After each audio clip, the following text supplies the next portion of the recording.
জনমূৰি আয় 2015-16 বৰ্ষত 60,817 টকাৰ পৰা 3 গুণ অধিক বৃদ্ধি হৈ 2025-26 বৰ্ষত 1,85,429 টকা হৈছে। এই পৰিসংখ্যাই সূচায় যে অসমৰ বিকাশ যাত্ৰা অধিক বিস্তৃত আৰু অন্তৰ্ভুক্তিমূলক হৈ পৰিছে। অসমৰ নিজস্ব বিত্তীয় শক্তি উল্লেখনীয়ভাৱে উন্নত হৈছে।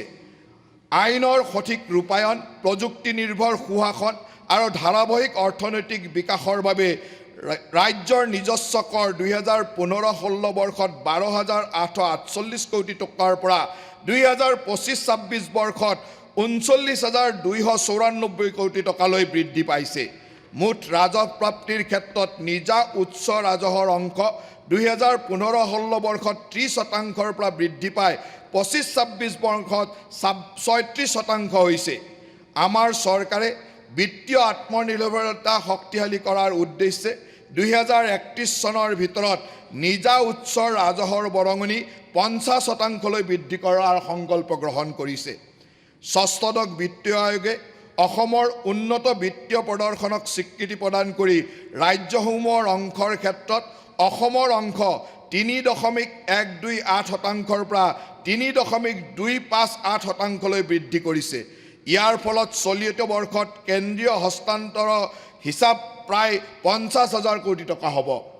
উৎপাদনশীল আৰু সম্পদ সৃষ্টিকাৰী ব্যয়ৰ দিশত হোৱা ব্যাপক পৰিৱৰ্তনৰ প্ৰতিফলন কৰি মূলধনী ব্যয় 2015-16 বৰ্ষত 2,951 কোটি টকাৰ পৰা 2025-26 বৰ্ষত 26,531 কোটি টকালৈ বৃদ্ধি কৰা হৈছে।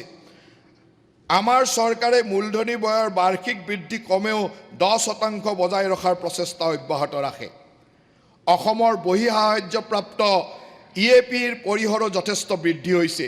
চতুৰ্দশ বিত্ত আয়োগৰ সময়ছোৱাত প্ৰায় 7,500 কোটি টকাৰ 9টা প্ৰকল্প অনুমোদিত হৈছিল। ইয়াৰ তুলনাত পঞ্চদশ বিত্ত আয়োগৰ সময়ছোৱাত এই পৰিসৰ 7 গুণলৈকে অধিক বৃদ্ধি পায় প্ৰায় 53,000 কোটি টকাৰ 51টা প্ৰকল্প হয়গৈ। পুঁজি মুকলিৰ পৰিমাণ প্ৰায় 3,748 কোটি টকাৰ পৰা বৃদ্ধি পাই 14,400 কোটি টকাতকৈ অধিক হৈছে আৰু বৰ্তমান বাৰ্ষিক পুঁজি মুকলিৰ পৰিমাণ 6,000 কোটি টকা অতিক্ৰম কৰিছে। ই কেৱল প্ৰকল্পসমূহৰ ৰূপায়ণ কৰাই নহয়, বৰঞ্চ সেইবোৰ ফলপ্ৰসূভাৱে ৰূপায়ণ কৰাৰ ক্ষেত্ৰতো আমাৰ দক্ষতাক প্ৰদৰ্শন কৰে। উন্নয়নমূলক ব্যয় বৃদ্ধি পোৱাৰ পাছতো অসমে বিত্তীয় অনুশাসন অক্ষুণ্ণ ৰাখিছে। 2025-26 বৰ্ষত ঋণ আৰু GSDPৰ অনুপাত 24.81% হৈ আছে, যি FRBMৰ 32% সীমাৰ ভিতৰতে আছে। ই অসমক দেশৰ বিত্তীয়ভাৱে বিচক্ষণ ৰাজ্যসমূহৰ ভিতৰত স্থান দিছে। ৰাজ্যখনত প্ৰতিষ্ঠানিক ঋণ প্ৰবাহো উল্লেখনীয়ভাৱে উন্নত হৈছে। 2016 বৰ্ষৰ মাৰ্চ মাহত অসমৰ ঋণ জমাৰ অনুপাত 41.10% পৰা বৃদ্ধি হৈ 2026 চনৰ মাৰ্চত 73.52% হৈছে।